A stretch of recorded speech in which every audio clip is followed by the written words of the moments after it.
When my mother tried to make pineapple jello, and it didn't congeal, and she asked me for an explanation, I was able to tell her that it was the enzymes in the pineapple, or kiwi also, that's denatured the proteins in the gelatin and stopped it from congealing. So I knew from a young age that I wanted to be in the sciences. And I wanted to be a particle physicist. I thought I would help unravel the fundamental structure of nature. And then I went to Harvard in 1974, and I met my roommate. And he was part of a team, while he was in high school, he was part of a team that discovered a new subatomic particle. And I said, uh-oh, my high school resume had chess club, and his high school resume had discovered a particle. I didn't think there was enough room in the physics department for both of us. So I ended up going into history, but in the end I came back to my true calling, and that was science. And that's what you guys should do. You need to search yourselves for what's going to make you happy in this world. Not because other people tell you that's what to do, but you know that it's going to be a fulfilling life. And there may be some twists in the road along that.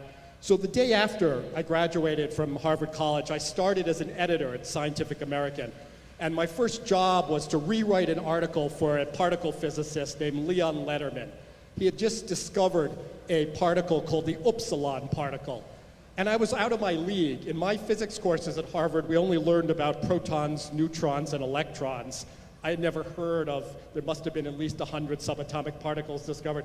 So I was really nervous, and I persevered. I worked with him. We wrote this wonderful article together on the Upsilon particle. And then lo and behold, a year later, he and his team realized that they had interpreted the data wrong. They hadn't discovered a particle at all. This man, Leon Lederman, 10 years later, went on to win the Nobel Prize in physics for his work on neutrinos. So don't think that you need a path that you're successful from the moment you come out of the gate. Here's a man who published widely on a particle that didn't exist. I learned a real lot from him. I learned about the power of, again, challenging dogma, doing what you feel is right. He told me the story that when he was a physics student at Columbia, Princeton called up, so this was right after World War II when Einstein was at the Institute of Advanced Study in Princeton. Princeton called up Columbia and said, you can send 2 of your best graduate students in physics down to meet Professor Einstein. But we can't guarantee you need him. Here's the deal. And if you've read about Einstein, you know he was very punctual. He ate at the same time each day and everything. So Princeton said, look, he leaves his office at 11:37 every day, and he walks the same route to his home to have lunch. And your 2 students will come down and sit on a bench. And when he comes by the bench, his assistant will turn to him and say, Professor Einstein, we have 2 students from Columbia. Would you like to talk to them? And either the great man would say yes and talk to them, or he would proceed to his home for lunch. So they said, Leon, do you want to risk this? Do you want to come down to Princeton and see? So sure enough, he went, and there he's sitting on the bench, and there at 11:37, you see Einstein in the distance, slowly moving there. He gets opposite them. The assistant says, Professor Einstein, we have 2 students from Columbia. Do you want to talk to them? And he said, yes. So first he turned to Leon's fellow graduate student, and he said, what are you working on? And the student said, quantum mechanics. And Einstein said, quantum mechanics, that will amount to nothing. And then he turned to Leon and he said, what are you working on? And Leon said, I'm working on the neutrino. And he said, the neutrino, we don't even understand the electron, work on that. And then he turned and went all the way to his lunch. So Leon persevered and won the Nobel Prize for that. And the other thing he told me was at the Nobel Prize ceremony itself, this was 10 years later, 1988, when the King of Sweden bestows it on you, and he's there with his wife Florence at the table, and they call him up, and just as he's getting up, he says to his wife Florence, Florence, when you met me, did you think, in your wildest dreams, did you think it would amount to this? Did you think this? And she goes, you were never in my wildest dreams, Leon. So it's good that even Nobel Prize winners have to deal with the domestic issues that the rest of us deal with. But persevere, challenge dogma. I'm wearing a Rubik's Cube on my shirt underneath my gown here, and that's because I'm working with the Budapest inventor, Rubik's Cube, who invented this. He invented it in 1974. He had just gotten a PhD in design, and he was teaching his first class of undergraduate design students. And he was frustrated that when he gave them a blueprint, a 2-dimensional drawing, even of something simple, They couldn't picture the three-dimensional object in their mind's eye. And he racked his brains, and he came up with Rubik's Cube as a pedagogical aid to help improve his students' sense of three-dimensional geometry. This was communist Hungary in 1974. They didn't export anything to the West. He didn't think of it in terms of a toy or a puzzle, just a teaching aid. He made 40 of them. He gave them to his class. He had 10 left over. He gave them to some of his friends. 3 of his friends were mathematicians. They were lucky enough to get visas to leave the country once a year for an international math conference. They went to London, and they came back without their cubes. And Erno said, "What's the matter? What happened?" The first guy said, "Customs took it." The second guy said, "I left it in my hotel room." And then the third guy was honest. He said, "Well, we each got $1,500 for them at the math conference." $1,500 in 1974 was a third the salary of a full professor of mathematics in Budapest. So the proverbial light bulb went off in his head. He had a 5-year struggle with the communist government of Hungary to be able to leave the country and approach toy companies. And then when they finally allowed him, more than 24 toy companies rejected this. I've read all the letters to this. They said, "This is impossible. This is too hard. It's not a toy. No one will do it. It's a design object." So then he went to the Museum of Modern Art gift store, and he wrote down the manufacturers of all the design companies, and he went to them. And they said, "We don't know what this is, but it's not a design object. A design object sits on the shelf. If you touch it, we don't have anything to do with it." So 40 companies rejected this, and now it's the world's best-selling puzzle and toy. It sold a billion. It still sells 10 million. So stick to what you believe in. It's very important. You're allowed to fail, but stick to. You only live once as far as science knows, so you've got to do what's in your heart. So when an engineer died, he went up to the pearly gates, and St. Peter consulted the dossier, and he didn't see his name. So he said, "You don't belong here, you have to go down there." So the engineer went down to hell, they let him in. He was there a short while, and he didn't like the creature comforts there. So he invented air conditioning, he invented fire extinguishers, flush toilets, espresso machines, things like that. One day, God called up Satan and said sneeringly, "What's it like down there? How's it going?" And Satan said, "It's going great. We have flush toilets. I have double lattes from this machine. It's just great. I don't know what this engineer is going to dream up next." And God said, "An engineer? That's a mistake. You shouldn't be down there. Send him back immediately." And Satan said, "No, I'm keeping him." And God said, "No, send him back or I'm going to sue." And Satan said, "Sue? Do you think there's any lawyers up where you are?" So if next week I give the commencement address at Rutgers Law School, I'll have to use another joke. But the importance of this, again, is you guys are going to change the world. That's what engineers do. Do it in a good way and also be true to what it is that gives you the most joy in life. As the late physicist Richard Feynman said, physics and sex have a lot in common. They often lead to practical results, but that's not why we do them. Thank you very much.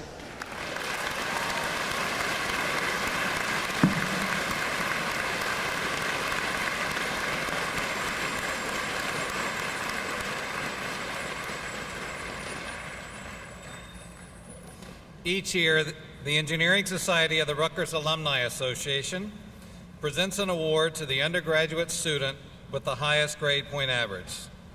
This year, I am pleased to announce that 4 of our students have achieved this distinction. Here to present these awards is the current president of the Rutgers Engineering Society, Mr. Matt Luneman. Matt received his undergraduate degree in civil engineering in 2006 and his master's degree in engineering in 2009. Matt continues to be a great friend of the School of Engineering, and we are happy to have him with us today.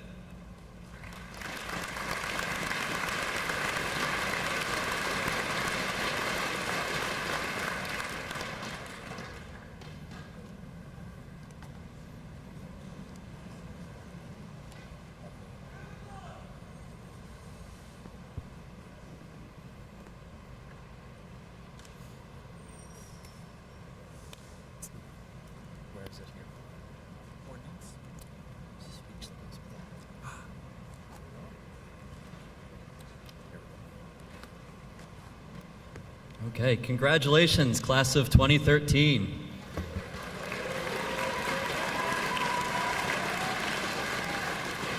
As president of the Rutgers Engineering Society, the Alumni Society for the School of Engineering, I would like to formally welcome you into the proud ranks of Rutgers alumni. Though your time as undergraduates at Rutgers may be at an end, I urge you to never stop being students, to keep learning, and to stay in touch with Rutgers as you prepare to embark upon your professional careers.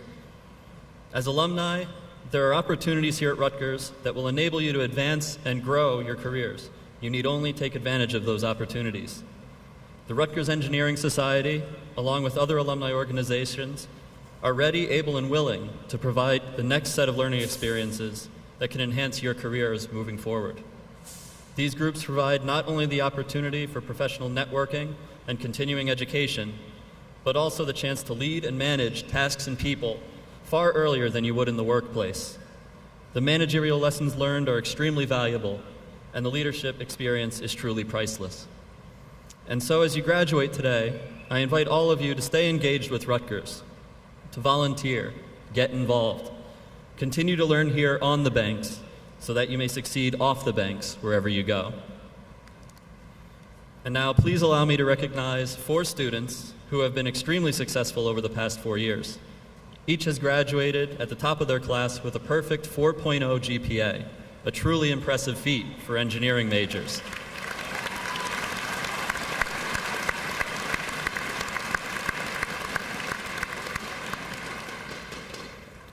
And as such, each will be awarded the Outstanding Engineering Scholar Award on behalf of the Rutgers Engineering Society. These graduates are Anthony Brown, Bioenvironmental Engineering; Xianyi Gao, Electrical and Computer Engineering;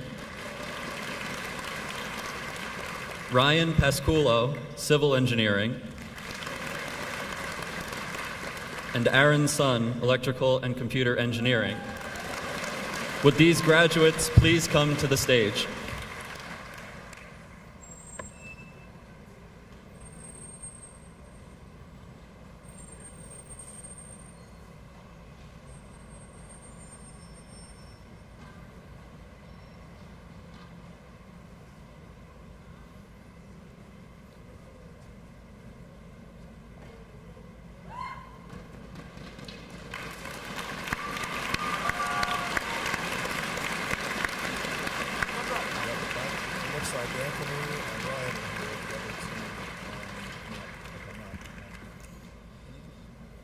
Anthony Brown graduated from Oakcrest High School in Mays Landing, New Jersey. After taking a year off to work in Colorado, he enrolled at Atlantic Cape Community College before enrolling at Rutgers. Anthony's academic achievements earned him the honor of being named as one of 3 inaugural recipients of the Alumni Industry Scholarship, providing him with a full year's tuition and a stipend to cover internship expenses. Early in his career at Rutgers, he visited China as part of a delegation of 130 engineering students from around the world. He later completed a project on the effects of landfills on human and ecological health in Beijing and hopes to return to China in the future as a practicing engineer.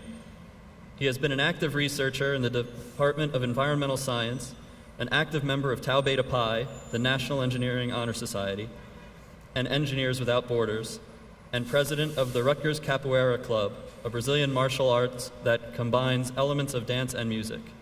After graduation, he has accepted a position as Engineer 1 at TRC Environmental Corporation.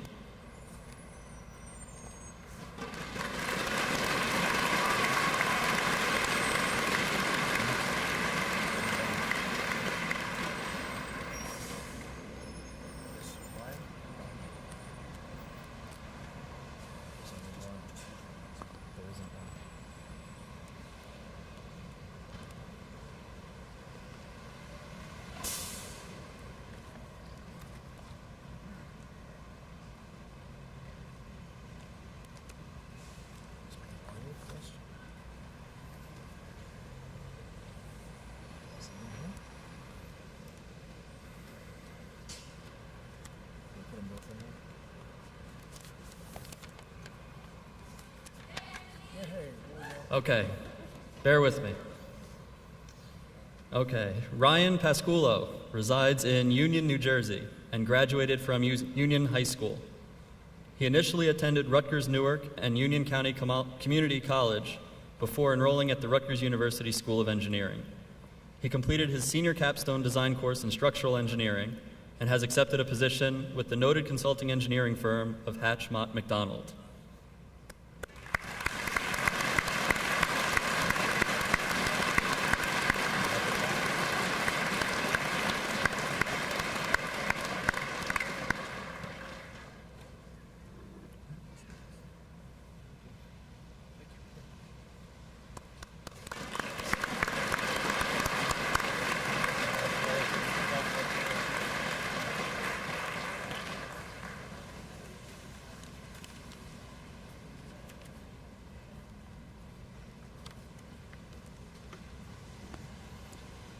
Matt, on behalf of the School of Engineering and the award recipients, I would like to express our gratitude to you and the Engineering Society for your continued efforts toward our students and our academic community.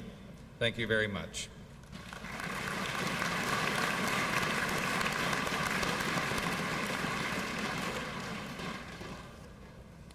Each year, it is our pleasure to recognize graduate education at the School of Engineering by honoring outstanding graduate students.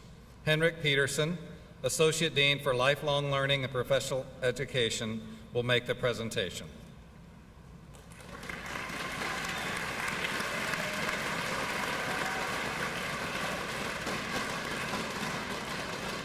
Good afternoon. So in addition to the bachelor's degrees that are about to be presented here, the School of Engineering awards today over 250 advanced master's and doctoral degrees. And we do this in coordination with the Graduate School New Brunswick and the University of Medicine and Dentistry, New Jersey.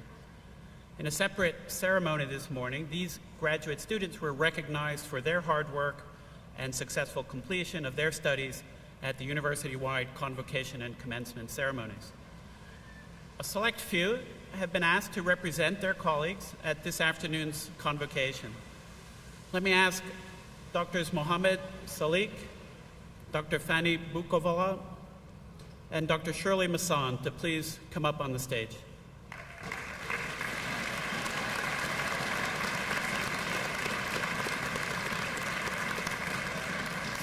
So while they're making their way to the stage, we also want to recognize Dr. Glenn Lockwood. He's in sunny California, so won't be joining us here. He is also a recipient of the Outstanding Graduate Student Award. This award recognizes our very best graduate students for their accomplishments in scholarship as well as service. They are a vital part of the team that continually strives to bring the very best in teaching, scholarship, and service to the constituencies of the School of Engineering.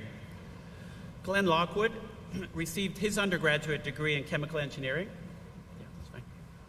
in 2007 from Rutgers and completed a PhD in material science and engineering in January 2013. He's currently at the University of San Diego, California, working as a specialist in their supercomputing facility, supporting many of the nation's most advanced research computing projects. He can't join us today, but we're very proud to recognize his accomplishments this afternoon. As a graduate student, Glenn was awarded a prestigious Advanced Fuel Cycle Fellowship from the United States Department of Energy that allowed him to carry out innovative research. His work in particular has application to understanding confinement of nuclear waste materials. It's a great example of Rutgers engineers solving pressing world problems. His research has led to 7 publications, 6 presentations, including award of Best Paper. Glenn also received an Innovation Research Award from the United States Department of Energy that honored his contributions as particularly outstanding. We also, in the School of Engineering, recognize his scholarly contributions through the Outstanding Graduate Student Award. Congratulations in absentia, Dr. Lockwood.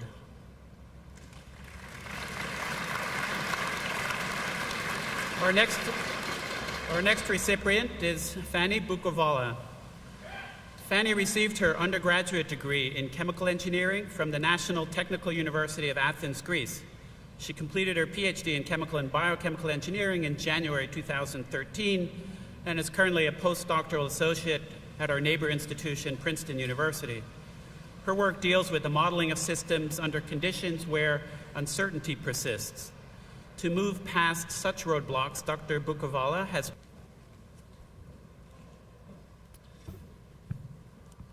Congratulations to our outstanding graduate students. It is tradition at the School of Engineering for the Student Body Governing Association to select one of our students to represent the graduating senior class at the convocation ceremony. This year, our student speaker is Mohammed Khan, a graduate of Mechanical and Aerospace Engineering. Mohammed.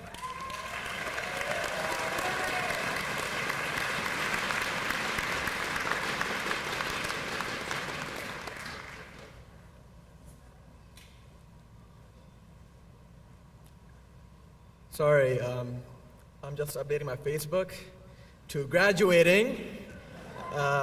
It's not official until it's on Facebook, so I gotta make it official.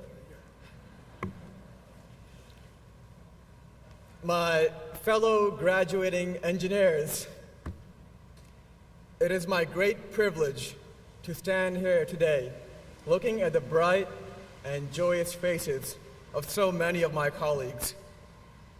On behalf of the class of 2013, I would like to thank the faculty and staff for molding us into the young and bright engineers that we have ascended to. I want to thank God for guiding us through obstacles that we have faced in these last 4 years. With that said, let us also not forget the family and friends who have supported us and encouraged us throughout this tumultuous journey. Though the work cut out for us was handful, there was not a single step where they did not share it. Our parents have encouraged us and supported us so much. I know that I would not have reached this far without them, and I am truly grateful for their faith invested in us. Today is truly dedicated to their efforts. So, I would like to share some memories with them leading up to graduation. 4 years ago, we took our first steps on the engineering lawn, full of ambition, hope, and pride to become engineers. Of course, we did not realize that most of us would forever remain on Bush campus. You know who you are, and you look guilty, so.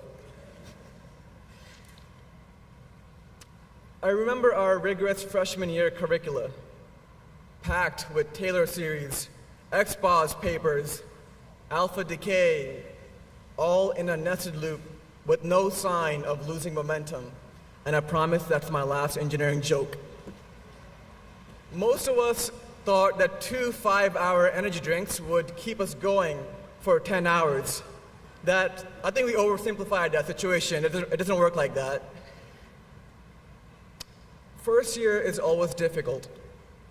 There are plenty of choices to be made, such as majors, minors, concentrations that need to be selected. But for me, one thing remained constant. I knew that I wanted to become an engineer. Though I didn't exactly know what an engineer was or what they did, to some it was creating the tallest skyscrapers, or creating the next propulsion system to Mars, or developing polymers that would better protect our soldiers. Rest assured, these objectives were pursued with the utmost priority. Laboring through textbooks and supplementary material, migrating to ARC or CERC at 1 a.m. when LSM closed down and you had to leave, to the point where our formula sheets contained font face of Times New Roman with font size 6. But to top it all, I remember the one snow day we had freshman year. That day, plenty of trays went missing from the dining hall, and I apologize for that, some of them. Most of us gathered on the small slope by Hill Center.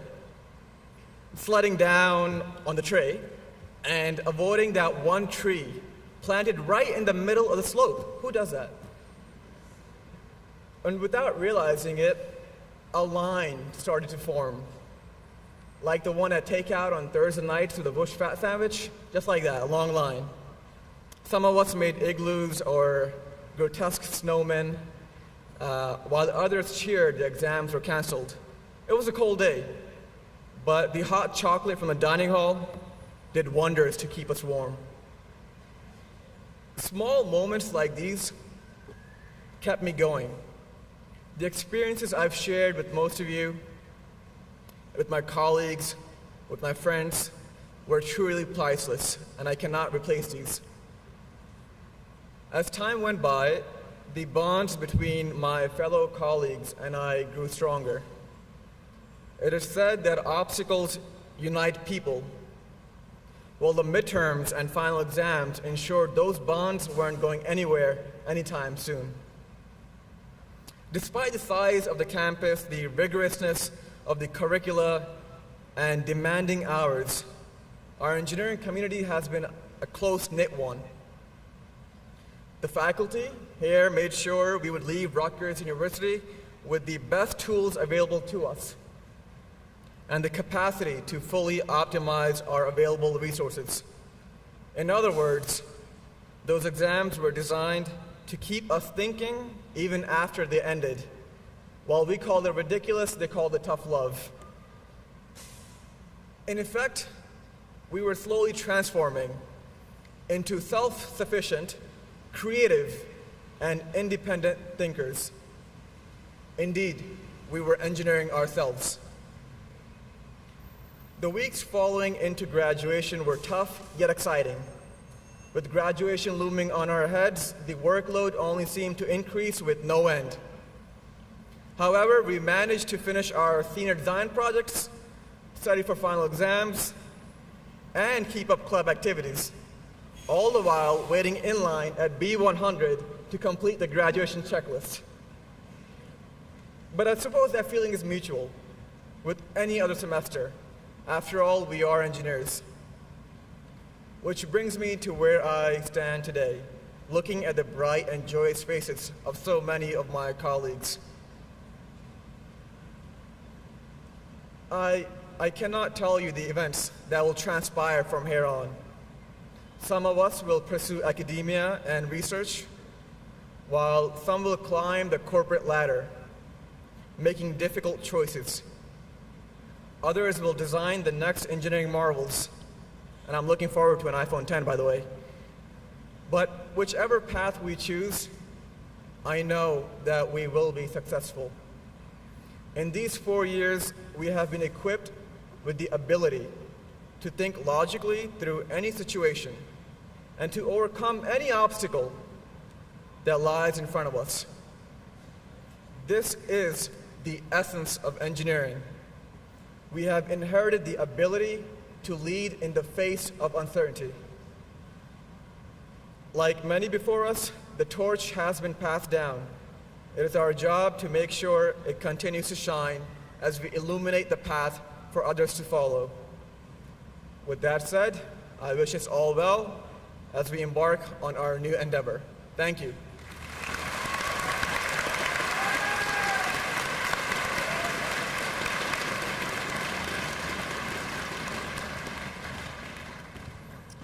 The students chose a wonderful representative this year. Congratulations, Mohammed. That was great.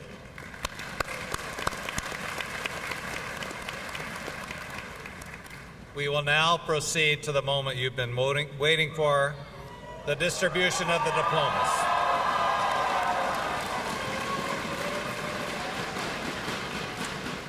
This will be administered by Dean Fred Bernath, assisted by Dean Lydia Prendergast and Daniela Iglesias. Presenting the candidates for the BS degrees will be the department chairs. We begin with Applied Sciences, Dean Jeffrey Rankin.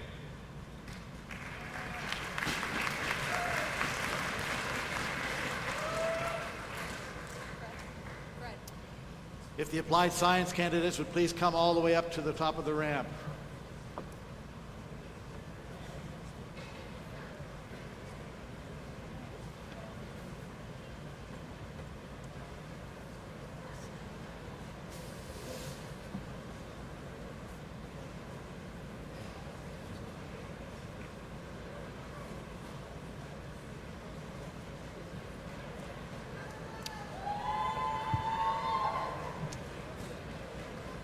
Our first candidate, Stephen Aponte.